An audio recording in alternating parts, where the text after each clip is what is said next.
Car ప్రమాదంలో తన భార్యను బిడ్డను పోగొట్టుకొని శోక సముద్రంలో మునిగిపోయిన లాయర్ గారు స్థితప్రజ్ఞుడై మనసును దృఢం చేసుకొని ఆ శోక సముద్రం నుండి బయటకు వచ్చి ఆ శోకంలో ఒక శ్లోకం జనించింది.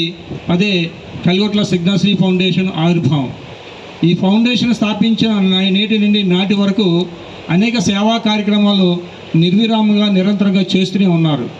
ఆయన చేసిన ప్రతి ఒక్క సేవా కార్యక్రమం అమ్ముల పొదలో నుంచి విడుదలవుతున్నట్టు అక్షర తూనీరాలు లాంటివి. సంవత్సరంలో 365 రోజుల్లో 360 రోజులుగా చాలట్లేదు అనేక సంక్షేమ సేవా కార్యక్రమం చేపడుతూనే ఉన్నారు. కరోనా సమయంలో కూడా తన ప్రాణాలు సైతం త్యాగం చేసి ఈ సేవా కార్యక్రమంలో చేయడంలో తలమునకలవుతున్నారు. ఆయన సన్నిహితులతో చర్చించిన, మిత్రులతో ముచ్చటించిన సేవ అనే పదం ఆయన నోటి నుంచి తప్పనిసరిగా జాలు వారవలసిందే. మరి ఎలాంటి విపత్కర పరిస్థితుల్లో ఇచ్చినా, ఎలాంటి ఆపద సమయంలో కూడా ఏ రోజు కూడా ఈ సేవా కార్యక్రమాలకు ఇవ్వలేదు విరామం, ఆయన తీసుకోలేదు ఆరామం. ఆయన మన శ్రీరామ్ గారు వేదికపై విచ్చేవలసిందిగా సవినయంగా ప్రార్థిస్తాను సార్. స్వాగతం, సుస్వాగతం. Thank you sir. మరి ఈరోజు ఈ కార్యక్రమానికి మరో మహోన్నత వ్యక్తి రావాల్సి ఉంది. మన స్వాతంత్ర దినోత్సవ అనుమతి ఇచ్చున్నారు. ఏ సమయంలోనైనా మధ్యలో వచ్చి జాయిన్ అవుతారని సభాముఖంగా తెలియజేస్తున్నాం. మరి అదేవిధంగా నీతికి నిజాయితీకి మారుపేరు, నిరాడంబరులు, ప్రజాసేవకి అంకితమైనటువంటి మహోన్నతమైన సేవను అందిస్తున్నటువంటి గౌరవనీయులు డిఐజీ జైలు సూపరింటెండెంట్ గౌరవనీయ మాన్యులు డాక్టర్ సన్యాసరావు గారిని వేదికపై విచ్చేసిందిగా సవినయంగా ప్రార్థిస్తున్నాను సార్. స్వాగతం, సుస్వాగతం. జైలు సూపరింటెండెంట్ ఆఫ్ పోలీస్ గారిని సవినయంగా ప్రార్థిస్తున్నాను సార్. స్వాగతం, సుస్వాగతం.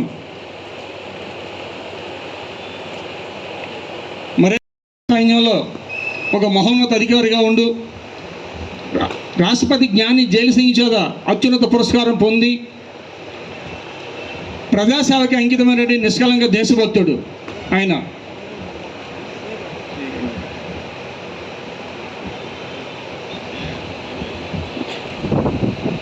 మరి ముఖ్యంగా మనకి మరొక విశిష్టత ఇచ్చేసి ఉన్నారు.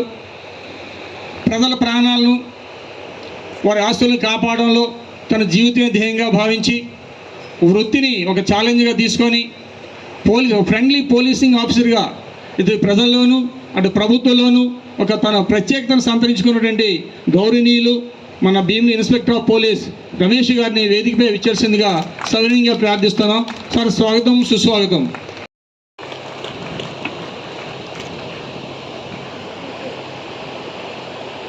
మరి అదేవిధంగా బీఎస్ఎఫ్లో సుదీర్ఘకాలం కమాండర్గా సేవలు అందించి జ్ఞాని జైలు సింగ్ ఆనాటి రాష్ట్రపతి జ్ఞాని జైలు సింగ్ చేత అత్యున్నత పురస్కారం పొందినటువంటి గొప్ప దేశభక్తుడు, గొప్ప సైన్యానికి అధినాయకుడిగా పనిచేసినటువంటి బాబ్జీ గారిని వేదికపై విచ్చేసిందిగా సవినయంగా ప్రార్థిస్తున్నాం సార్.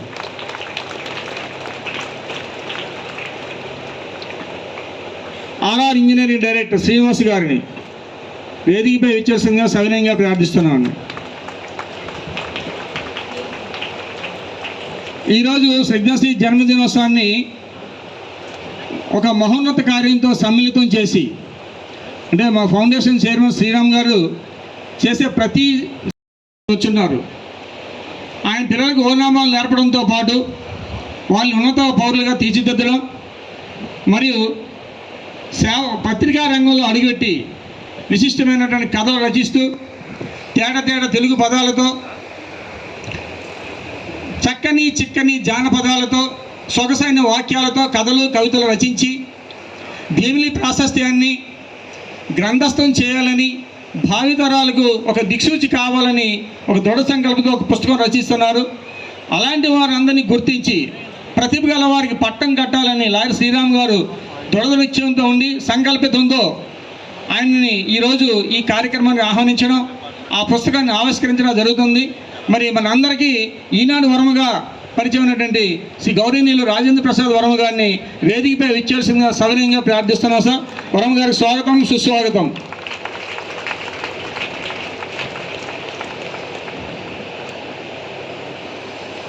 అదేవిధంగా భానోజీరావు గారు శ్రీరామ్ గారి మరి అన్నగారు, అన్నిటికీ